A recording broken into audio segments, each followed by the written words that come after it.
입니다. 오늘 전국 진단하겠습니다. 두 분 초대했습니다. 정호김 전 새누리당 의원, 이강윤 한국사회여론연구소장 나와 있습니다. 안녕하십니까? 안녕하세요. 어서 오십시오. 자, 먼저 여당 국민의힘 원내대표 선거 이제 코앞에 다가왔는데요.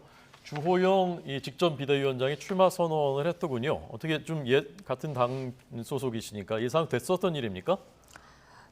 추대 분위기가 있다가 네. 이용호 의원이 이제 출마를 하게 되면서 조금 상황에 대한 그런 여러 가지 설왕설래가 있었는데요. 네. 결국은 이제 출마 선언을 했다라는 거는 경선으로 두 사람이 지금 나와 있지 않습니까? 네. 그런데 제가 단정적으로 말하기는 어렵지만 주호영 후보가 상당히 많은 수로 지금 당선되는 시나리오가 아닐까 그렇게 생각하고 있습니다. 개인적으로. 네. 이 소장님도 같은 생각이십니까? 네, 현재 출마를 표명한 사람들 그리고 선거 구도를 볼 때 지명도나 그동안의 당 역할 이런 거에서는 주 의원이 상당히 앞서 있는 것 같고요. 이용호 의원은 호남 출신이고 대선 전에 영입이 된 그런 점은 있지만 당내 기반이 아직 원내대표를 맡기에는 당 소속 의원들로부터 그닥 많은 것을 흡수 내지는 구해 놓지는 않지 않은 상황인가 그런 점에서 봅니다. 누가 될 것이라기보다는 저는 되고 나서의 상황이 더 복잡하고 어려워 보입니다. 네. 되고 나서는 만약에 주호영 원내대표 당선된다면 되고 나서의 상황 어떻게 전망하십니까? 일단 가처분 결과가 어떻게 나오느냐가 중요하겠죠. 그래서 정진석 새 비대위원장 체제가 또 한 번 법원에 의해서 제동이 걸린다면 네. 원내대표가 예전에 마치 권성동 원내대표가 1차 이준석 됐을 때 직무 대행을 하지 않았었습니까? 네. 일단은 그와 같은 체제로 돌아갈 수밖에 없는 것이죠. 즉 법원이 이준석 전 원내대표의 가처분을 인용을 한다는 얘기는 비대위 체제는 이건 불법적인 상황이니까 이 전 체제로 돌아가서 거기에 입각해서 하라는 것 아니겠어요? 네. 그러면은 국힘이 지금까지도 너무나 곤궁하고 모양이 서질 않고 리더십이 흔들리고 집권 여당이 이제 대통령 취임한 지 5달도 채 안 됐는데 아직도 저래야 되나 하는 생각들이 국민들에게도 많이 퍼져 있는데 이제는 정말 매우 궁핍한 그리고 선택의 여지가 없어지는 상황. 제가 지금 말씀드리는 것은 최악의 경우입니다. 그렇게 했을 때는 주호영 원내대표 된다면 원내대표 당선자인 주호영 의원이 직무 대행까지 치러야 하는 건데 다시 모양새가 또 이상해져 버린 거죠. 네. 이 이용호 의원도 범친윤계로 이제 저희가 알고 있는데요. 이게 이제 추대가 안 되는 것은 조율이 안 되는 겁니까? 누가 조율할 수 있는 주체가 없는 겁니까? 어떤 상황입니까? 아마 그 속을 누가 알겠습니까마는 조율은 하겠죠. 조율은 하는데 뜻대로 안 되는 거 아니겠습니까? 그러다 보니까 이용호 의원이 나가겠다라고 나섰고 거기다 더해갖고 전화 받았다라는 얘기도 하지 않습니까? 권성동 원내대표가 자제하라는 취지의 전화를 했는데 자기는 나가겠다 했잖아요. 네. 그리고 사실은 이번에 원내대표 출마할 때 상당히 많은 사람들이 하마평에 올랐었어요. 네. 그리고 다 그럴 만한 자격이 있는 사람들인데 여태까지도 지금 나서지 않고 있다가 주호영 출마 그러니까 제가 볼 때는 안 나설 것 같아요. 그리고 사실은 주호영 추대 얘기가 나왔을 때 초재선 의원들이 특히 목소리를 크게 했다라는 그런 언론 보도도 있었고요. 그다음에 주호영 의원이 비대위원장을 했어야 되는데 가처분 결정 때문에 못했으니 이번에 주호영을 원내대표로 해줘야 되지 않겠느냐라는 정말 다소 이해할 수 없는 그런 얘기도 나오지 않았습니까? 그러니까 제가 볼 때는 내부의 핵심 세력 그룹에 들어가 있는 사람들 사이에서는 조율이 된 것이고요. 그런데 어찌됐든 당에 많은 국회의원이 있고 그러다 보니까는 조금 이런 식의 생각지도 않았던 자잘한 변수들이 나왔던 것이 아닌가 이런 생각이 들고요. 아까 소장님 말씀하신 거에 제가 이제 조금 더 덧붙이자면 여기 변수가 또 있는 것이 지금 징계 윤리위원회를 내일 여는 거 아닙니까? 네, 네. 그리고 지금 경찰 조사 결과가 지금 아직 나오지 않았어요. 네. 그러면 이거 자체도 또 변수가 될 수가 있습니다. 그래서 만약에 정말 상당수의 전문가들이 예측하듯이 윤리위원회를 열어가지고 이준석 대표에 대한 가장 강력한 징계가 이루어진다면 과연 가처분 소송이라는 것의 의미 자체가 상실되기 때문에 뭐 기각 인용을 떠나서 각하의 가능성도 열려 있거든요. 그런데 이제 그거의 문제점은 뭐냐면 이미 많은 사람들이 예측하고 있는데 그대로 한다? 정말 젊은 사람들 표현대로 그렇게 하는 것도 좀 쪽팔릴 수 있는 데다가 이게 당이 이렇게 움직이는 게 당 조직만의 문제가 아니고 항상 여론이라는 게 있어요. 그리고 정치인들이 항상 말하잖아요. 국민이 주권자고 자기네들은 머슴이라고. 근데 그 여론이 어떻게 변화할지에 대해서 누구도 장담할 수 없다라는 그런 불가측성이 있습니다. 네. 제가 짧게 한 말씀만 네, 보태면 네, 아무래도 길게 이게 하셔도 좀, 괜찮습니다. 예, 국민이 주권자라는 말은 그냥 구두선 선거 있을 때나 뭐 취임사 할 때나 주로 써와서 이게 얼마나 국민들에게 소구력이 있을지 저도 정 전 의원과 같은 생각입니다만 주호영 의원이 원내대표가 되리라는 게 무슨 지명도의 차이나 국민의힘이라는 전통적인 보수당에 누가 더 먼저 시집 와서 얼마나 오랫동안 봉직했느냐 이것도 있지만 지금 신임 원내대표는 드러내놓고 윤핵과는 좀 그렇고 때문에 권성동, 장제원 등등 사태를 겪으면서 그렇다고 노골적인 반윤핵관을 안치기도 대단히 애매합니다.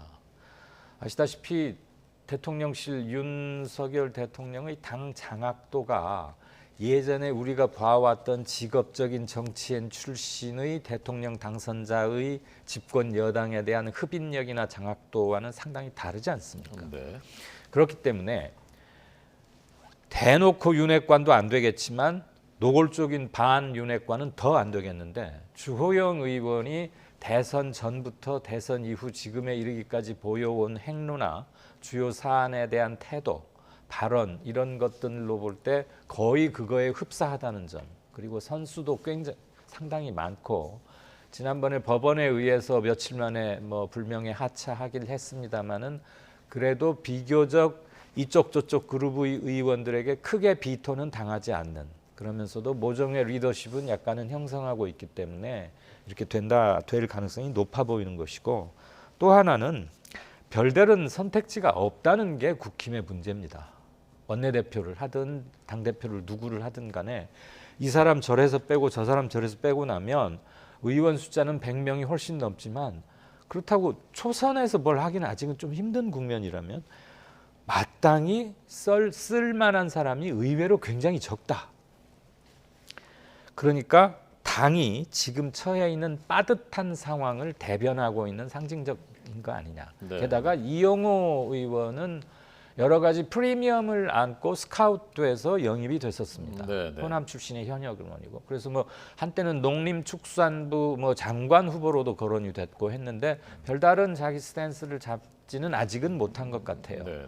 그리고 자기 의원으로서의 생명은 약 2년 정도 남았는데 뭔가 지금 교두보를 마련하지 않으면 나는 당 대선을 앞두고 시집온 픽업 당한 그냥 그렇게 있다가 이렇게 흘러가는 거 아닌가라는 점에서 네. 일단 출마의 이름을 걸어둠으로써 네, 네. 나 이용호라는 정치적 이용 가치가 아직도 있다고 여겨지는 사람의 존재 증명을 한번 하려는 것. 제가 이용호 의원은 기자 선배이기도 해서 이런 말씀 정말 죄송스럽습니다만 네. 좀 냉정하고 객관적인 차원에서 말씀을 드린다면 그런 것도 많이 고려가 되지 않았을까 싶습니다. 네. 예.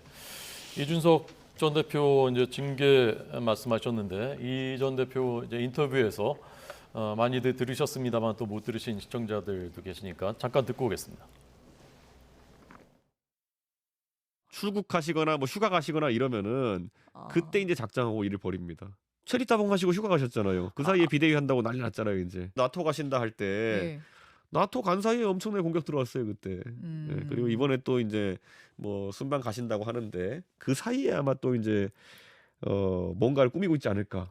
야, 예, 그렇- 이제 패턴이 노출됐습니다. 이미 한 번 진 것만으로도 곤란한 상황이죠. 그런데 두 번 진다고 생각하는 거는 사실 어떻게 극복할 수 없는 손해가 있을 거라 생각하기 때문에 본인들은 그거를 판단받는 것 자체를 좀 두려워할 것이다. 네. 징계 수익의 4단계죠. 탈당, 그 제명, 탈당 권고, 그다음에 당원권 정지, 경고. 지난번에 이제 3단계 됐고 이번에 혹시 1단계 되는 것 아니냐라고 하는 관측이 나오는데요. 정 의원은 어떻게 전망하십니까?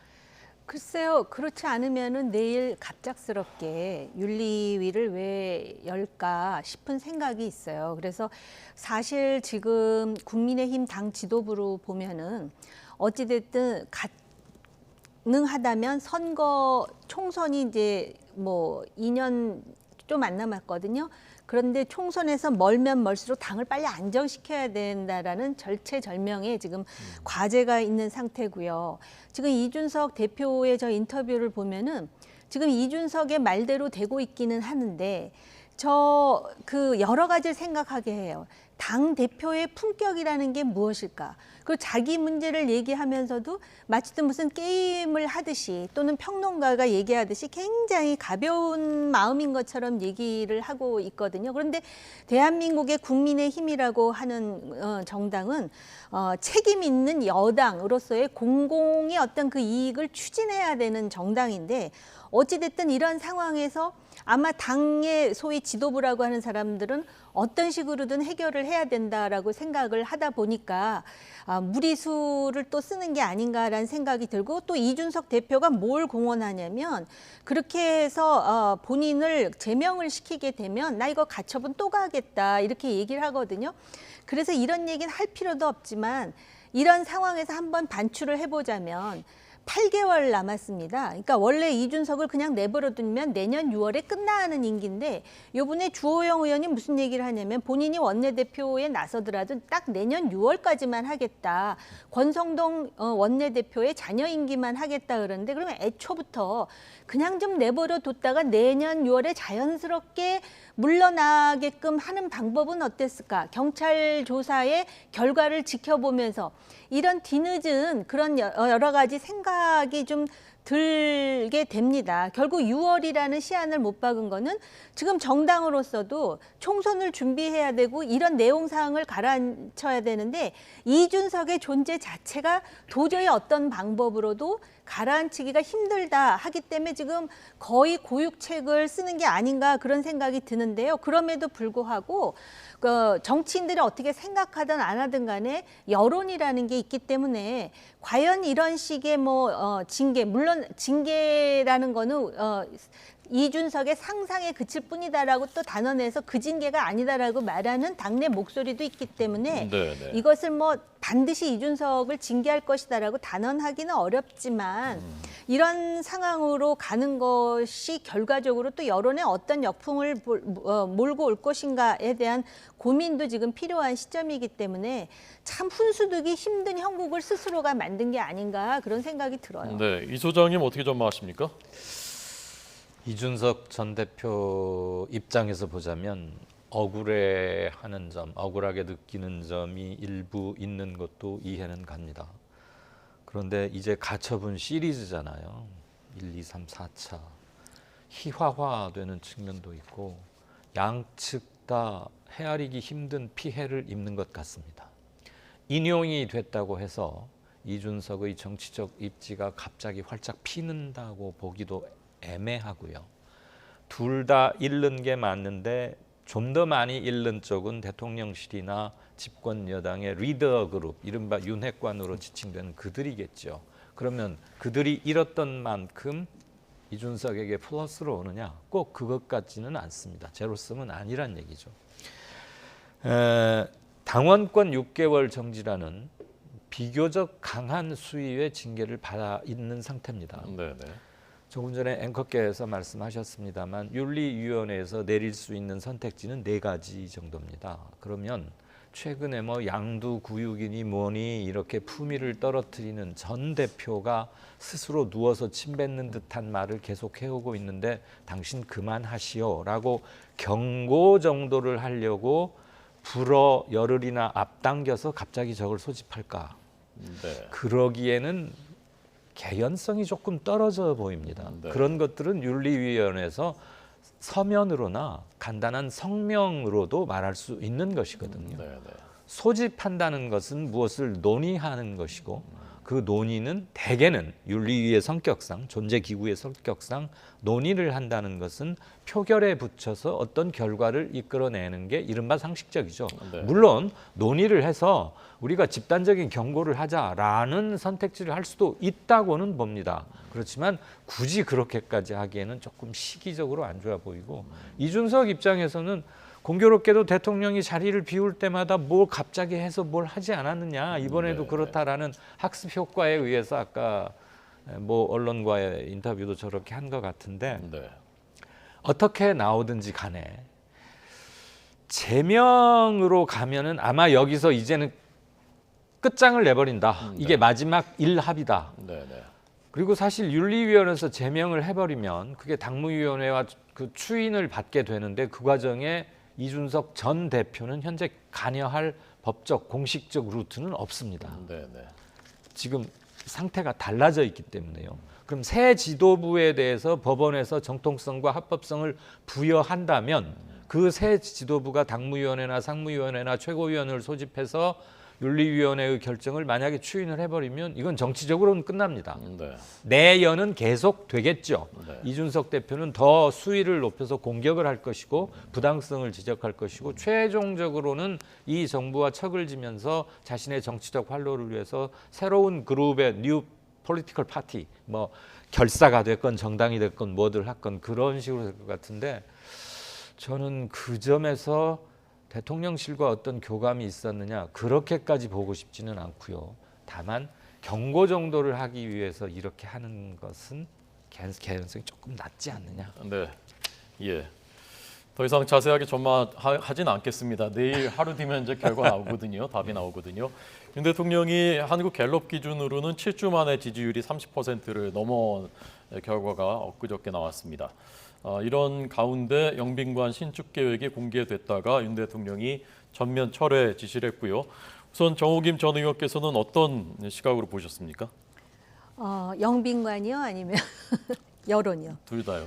여론 관련해 가지고는 아마 이제 그 전통적인 지지자들의 결집이 좀 있었던 것 같고요. 그 결집의 이유는 대통령의 민생 행보가 좀 주요했던 게 아닌가 이런 생각이 들고요. 또 지금 우리나라 정당을 보면은 그 국민의힘과 민주당이 서로 잘 못하고 있는 상황이잖아요. 네. 민주당도 만만치 않게 못하고 있습니다. 이재명 시스템 체제가 들어오면서 자기네들이 말했던 사법 리스크가 그대로 예고한 대로 지금 이루어지고 있어요. 그래서 이재명 당이라고 하는 민주당의 지지율은 더 떨어졌거든요. 이런 것에 대한 반사 이익을 조금 본 측면도 있는데 사실 그 지난주에 비해서 지지도도 많이 올라가고 또 비판하는 그 반대 여론도 많이 내려갔지만 네. 아직까지도 갈 길이 먼 상황이고요. 이런 상황에서 갑자기 영빈관 문제가 터졌습니다. 정부에서 영빈관을 신축하겠다고 예산을 들이밀은 거 아니에요. 근데 그게 뭐 878인가요? 878억입니까? 787입니까? 아무튼 878입니다. 네, 그렇게 이제 그 적지 않은 액수예요. 가뜩이나 지금 그 대통령실 이전하는 것도 400 몇십억이라는데 더 든 거에 대해서 지금 국민들 심기가 좋지 않아요. 왜냐하면 경제 상황이 너무 안 좋고요. 그다음에 물가가 올라가면서 민생이 받는 압박은 정말 상상하기 어려울 정도거든요. 이런 상황에서 왜 하필이면 다른 이슈도 아닌 영빈관 문제를 스스로 자초해가지고 어제 아마 여론이 굉장히 들끓었을 거라고 생각을 합니다. 그래서 저는요, 이 영빈관 얘기가 나왔을 때 대통령이 만약에 옆에 있다면 꼭 조언하고 싶은 게 있어요. 네, 네. 그게 뭐냐면은 누군지 영빈관 신축을 하라고 했던 사람들은 반드시 손을 보라는 거. 그다음에 두 번째, 그 와중에도 이 영빈관은 안 됩니다. 빨리 철회하세요라고 한 사람이 참모 중에 있다면 네. 그 사람은 좀 귀히 쓰고요. 네. 이런 상황에서 어제 그 철회 자체가 대통령의 고독한 결단이었다면 네. 어느 누구도 침묵하고 있었다면 이거는 대통령실 내부의 리더십에 있어서의 심각한 경고라는 점을 좀 알고 계셔야 될 것 같다는 생각이 들어요. 네. 어제 굉장히 심각했는데 거의 한밤중에 철회하겠다라는 얘기가 나왔어요. 그런데 그럼 처음에 이걸 누가 이런 얘기를 도대체 얼마나 정무적 감각이 제로에 가까우면 촉이 없는 거 아닙니까? 어떻게 영빈관 예산을 거기다가 들이밀어갖고 가뜩이나 비판이라면은 정말 세계 최고의 전문가라고 할 수 있는 야당에게 빌미를 주는 것인지 아무리 이해할래야 이해할 수가 없는 게 바로 어저께 영빈관 이슈였습니다. 네, 이 소장님. 숫자를 다루고 있는 여론연구소 소장으로서 네, 네. 윤 대통령께서 특별히 점수를 많이 딸 유효타, 안타를 시원하게 많이 친 것 같지는 않습니다. 네. 그런데 갤럽 조사에 보면 꽤 의미 있는 상승이 이루어졌어요. 일단은 도어스태핑에서의 말 실수가 현격히 줄어든 건 사실입니다. 도어스태핑 방식도 좀 바뀌었지만 네. 그래서 취임 후 한 서너 달 될 때까지 무서울 정도로 떨어졌던 데는 저는 특별한 정책적 실수라기보다는 태도, 말하는 태도, 공감 능력, 왜 저러시지? 이런 거였는데 도어스태핑 방식을 상당히 바꾸고 나니까 태도에서 까먹을 게 별로 없어졌어요. 그리고 사실 정책이 지금 눈에 똑 부러지게 뭐 내놓은 게 사실 없기도 합니다. 둘째, 어마어마하게 초긴장했고 야 이거 1959년 흑백으로만 보던 사라호의 버금 이상가게 막 큰일 나는 거 아니야 했는데 운이 좋았던지 그 흰남노? 흰남노가 의외로 세지는 않았는지 네. 물론 포항에서 참 안타까운 참사가 너무 많이 일어나서 굉장히 슬프지만 네. 그거에 대응하는 자세는 이전에 8월 초에 수도권 집중호우 때보다는 그래도 어쨌거나 국민들에게 뭔가 좀 각성을 하고 하는구나 그런 점도 조금은 영향이 있었을 것 같고요. 네, 네. 이재명 기소권 이후로 정치적 염증이 양쪽에서 다 심해진 건 사실이고 아니 대선 끝난 지 3월 9일 날 끝났으니까 6달 지났습니다. 그런데도 여전히 대선 때 초미의 관심사이자 충돌점은 계속되고 있는 듯하잖아요. 그래서 왜 3차 라운드를 아직도 해야 돼 하는 생각은 다들 있는데 기소가 드러나면서 검찰에서 몇 가지 새로운 게 조금씩 흘러나온 것들에서 아 그래 하는 점은 좀 있고요. 네. 대통령이 일단 거기서 살짝 비켜나 있었어요. 국힘으로 하여금 또는 검찰로 하여금 대응하게 했던 거. 그리고 영빈관 문제는 방금 정전 의원께서 소상히 짚어주셨습니다마는 저는 최종 결재자는 어쨌거나 대통령이었다고 생각을 합니다. 네. 청와대 대통령실에서 나가는 모든 문서의 최종 결재자는 대통령이니까요. 네, 네. 그래서 처음에 야 이거 지금 꼭 이렇게 해야 돼. 나라 돈도 그렇고 나라도 어려운데 그렇지만 어쨌거나 수시간 만에 바로 걷어들였잖아요. 네. 이것은 다음 주 초중반 이후로 나올 거에서 그렇게 생각보다 영빈관이 발표됐을 때는 국민들이 많이 마땅치 않아 하셨는데 네. 즉각적 철회가 이루어지고 나니까 뭔가 좀 소통을 하긴 하네. 그래서 내주 중후반에 나올 것에서 이것 때문에 점수를 크게 까먹을 것 같지는 않아요. 네. 다만 옮기면서 처음에는 496이면 썼다 벗었다 다 된다고 그랬는데 이것저것 더 들고 너무 많이 들잖아. 왜 꼭 그래야 돼? 하는 질문은 또 한 번 제기는 되겠지만 네. 그런 점이 있다. 그리고 야당이 발의한 특검법이 열혈 지지자들의 정치적 카타르시스를 만족시키기에는 충분한데 그 이외의 그룹에 있는 사람들에게 이거 빅 이슈야 해야 돼 하는 것을 아직은 끌어내지 못하고 있는 게 아닌가라는 저의 조심스러운 사견입니다. 네. 아까 정전 의원님께서 말씀하신 대로 민주당의 당 지지율이 이재명 대표가 당선된 뒤에 오히려 떨어지기 시작하면서 31%, 국민의힘보다 꽤 많이 낮게 나왔고요. 김문기 전 처장한테 6번 대장동 관련 대면 보고를 받았다는 검찰의 그 수사 결과도 나왔고요. 사법 리스크가 현실화되는 것 아니냐라는 관측들이 나오고 있습니다. 자, 그런 사법 리스크 현실화되고 있다고 보시는 겁니까? 네, 그리고 사법 리스크라는 경종도 국민의힘에서 나온 얘기가 아니잖아요. 자기들끼리 경선할 때 굉장히 치열하게 나왔던 이야기들 아니었습니까? 그렇기 때문에 사실 이재명 대표가 뭐 기소되고 또 이런 의혹이 계속 나와도 사람들이 놀래지도 않아요. 네. 놀래지도 않는 데다가 아마 이제 호 앵커님 방송하셔서 더 잘 아시겠지만은 이재명 문제를 다루면은 시청률도 썩 안 나올 거예요. 솔직히 재미가 없어요. 왜냐하면 네. 다 알고 있어요. 대장동, 백현동, 성남 FC 거기다가 쌍방울 해가면서 거의 외울 정도인데 그게 다 똑같은 얘기거든요. 그리고 깊숙이 알고자 하지 않아요, 대중들은. 그런데다가 거기까지도 상당히 의혹을 가지고 보고 있는 데다가 지금 민주당이 그 와중에 민생을 하지 않고 무슨 노란 봉투법이라든지 그다음에 감사 완박법이라든지 시행령 통제법 뭐 이런 걸 했었어요. 네. 그런데 이런 것들과 관련한 논란 있는 이런 법을 지금 하겠다라고 나서는 민주당에 대해서 네. 심지어는 중도층까지도 수긍할 수가 없는 거예요. 그러니까 정말 대안을 가진 야당으로서 제대로 역할을 하면 지금 국민의힘이 내용으로 지금 이렇게 난리를 치고 있는데 그럼에도 불구하고 여론조사 보면 국민의힘은 몇 퍼센트가 올라가요. 오히려 4%가 올라가요. 그래서 34%에서 제가 기억하기로는 38%로 올라가는데 민주당은 떨어지는 거예요. 그리고 이제 거의 뭐 노래처럼 영수회담 하자고 하잖아요. 근데 영수회담이라는 용어 자체에 대해서 가지는 거부감에 더해서 이게 다 왕년에 그 한국의 길지 않은 정치사에서 나왔던 얘기들이기 때문에 식상한 거예요. 지금 한국의 유권자들은 뭔가 반전, 뭔가 참신하면서 드라마틱하면서 뭔가 안 보여주는 걸 보여주고 싶어 하는데 이 지금 그 의혹은 전부 부패와 관련된 것이고 그 의혹이 보면은 뭐 김문기라든지 또는 뭐 그 대장동 문제도 그렇고 다 이랬었구나.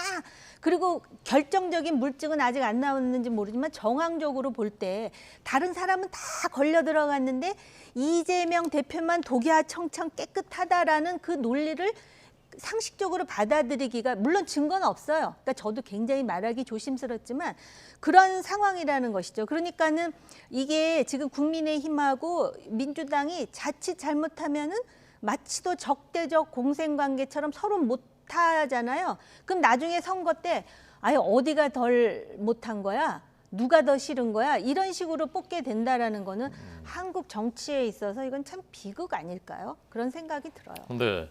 이강윤 소장님은 이 문제 어떻게 생각하십니까? 네, 호준석 앵커께서는 뉴스를 시시각각으로 다루고 많은 종합 정보를 취득하고 나오는 패널들로부터 다양한 견해를 들으시기 때문에 네. 뭐 가장 많이 알고 계시겠지만 요새는 시청자들이 더 많이 아시더라고요. 그 사법 리스크는 이미 시작이 된 거고요. 네, 네. 그리고 이건 예견이 됐던 거고 대선 전에 누가 이기더라도 이게 대선 끝나고 나서 그냥 넘어갈 사안은 아니라는 것쯤은 이쪽 지지자든 저쪽 지지자든 생각은 하고 있었을 겁니다. 네. 제가 이 건에 관해서 적어도 김문기 씨를 모른다고 했던 부분에 대해서는 저는 대단히 상식적인 질문을 하나 드리고 싶어요. 이재명 대표께 또는 그를 지근의 거리에서 보좌하는 분들께 그의 열렬 지지자들에게 욕먹을 수도 있습니다. 처음에는 같이 호주 뉴질랜드 10박 11일 출장을 갑니다. 성남시장 때. 처음에는 몰랐을 수 있어요. 실무자 짜다 보면 간부 위주로 가고 실무 담당 아무개 하면 리스트로만 보고 대면 보고 못 받고 그럴 수도 있는데 상상을 해봅시다. 우리가 유럽에 하루에 한 도시씩 막 이 호텔에서 자고 또 저 나라로 옮겨가고 그렇게 출장 스케줄이 복잡한 게 아니고 호주와 뉴질랜드 10박 11일이고 거기는 알다시피 상당히 출장 일정도 심플했어요. 교통체계 하나만 보러 가는 거였거든요. 그리고 밥도 먹고 골프도 치다 보면 우리 한번 생각해 봅시다. 몇십 명 되는 것도 아니고 5명씩 두 줄로 앉아서 밥 먹다 놓은 그대는 무슨 일 어느 파트에 무슨 일 하시오. 그러시구나. 에러는 없나? 골프 치다 보면 농담도 하게 되고 골프를 한 20분 치는 거 아니잖아요. 한 8시간 치는데. 네, 네. 그럼 저절로 알게 됩니다. 네. 그래서 시장 재직 당시에 김문기의 존재와 그의 역할과 직위와 그의 주 직무가 무언지는 출발 당시에는 몰랐다 할지라도 네. 돌아올 때쯤 되면 열 하루를 같이 있으면 밥을 30끼를 먹습니다. 누군지 정도는 알 수 있지요. 그런데 난 전혀 몰랐고 도지사 되고 나서 재판 과정 때문에 보고를 받다가 그때서 이 사람의 존재를 알았다고 말하는 것은 상식적으로 봤을 때 개연성이 굉장히 떨어진다. 그런데 제가 지금 드릴 말씀은 여기부터입니다. 네, 네. 이재명 당대표 지난번 대선 후보에게 던져졌던 주어졌던 많은 의혹 이런 것들 중에 과연 그가 형법적으로 책임져야 할 게 저는 솔직히 그렇게 많지 않다고 봅니다. 네, 네. 오래전부터 대선을 준비해 왔고 문재인 후보에게 한번 패한 이후로 절치부심 오로지 대선을 준비해서 굉장히 자기 관리도 특별하게 해왔던 분이고 파이팅이 넘치기 때문에 네, 네. 자기 정치 가도에 문제가 될 수 있는 건 절대 안 했을 겁니다. 네, 네. 그런데 왜 끊임없이 사법 리스크니 뭐니 수사건만 뭐 4건, 6건 이런 말이 나오는 것은 이재명 의원 또는 대선 후보 현재는 당대표에 대해서 그분은 상황이 조금 이러면 말을 좀 바꾸거나 의도적인 것까지는 아니더라도 결과적으로 거짓말을 좀 자주 하시는 분이 아닌가. 상황에 따라서 이렇게도 설명하고 저렇게도 설명하다 보니까 그를 고깝지 않게 보는 측에서는 거짓말쟁이라고 말을 해버리는 겁니다. 네, 네. 물론 적극적인 디펜스이자 옹호자분들은 아니야 전후 맥락을 따지면 그게 아니야 라고들 하시는데 중요한 건 핵심 지지자들이 그를 어떻게 평가하는 게 아니라 네, 네. 중립 지역에 계시는 분들이 특정한 정치인에 대해서 어떤 이미지를 갖고 있는가 네. 그것을 유지하는 게 훨씬 중요하다고 보거든요. 네, 네. 그래서 앞으로 저는 이재명과 그의 최측근에서는 예. 이런 이미지상의 말 바꾸기 같은 것에 대해서 좀 더 허심탄회하게 국민들께 동의를 구하다 보면 조금 탈출로가 좀 더 넓어지지 않을까 그런 생각이 듭니다. 아니 네. 근데 지금 호주 예, 짧게요, 짧게. 네, 짧게 할게요. 네. 호주 얘기를 하시니까 짧게 제가 그 보도 내용에서 확인한 거. 사실은 김문기란 사람은 원래 호주 일정에 포함되지 않았는데 유동규, 이재명에 의해서 포함됐다라는 거. 네. 그다음에 2009년에 이재명 대표가 당시 변호사 할 때부터 알고 있었고 김문기란 사람은 건설회사 다녔는데 자기 건설회사에다 얘기하고 이재명한테 무슨 선물 보내라고 뭐 그런 사례도 있고요. 그다음에 몰랐다는 얘기를 미디어에서 한 번만 한 게 아니에요. 이 미디어, 저 미디어에서 한 3개 정도 미디어에서 했다 그러더라고요. 네. 시간이 다 돼서 PD가 비명을 지르는데도 불구하고 제가 30초 더 드렸다는 점 알아주시기 바랍니다. 정호김 전 의원이 이강윤 한국사회여론연구소장님 두 분 감사합니다. 잘 들었습니다.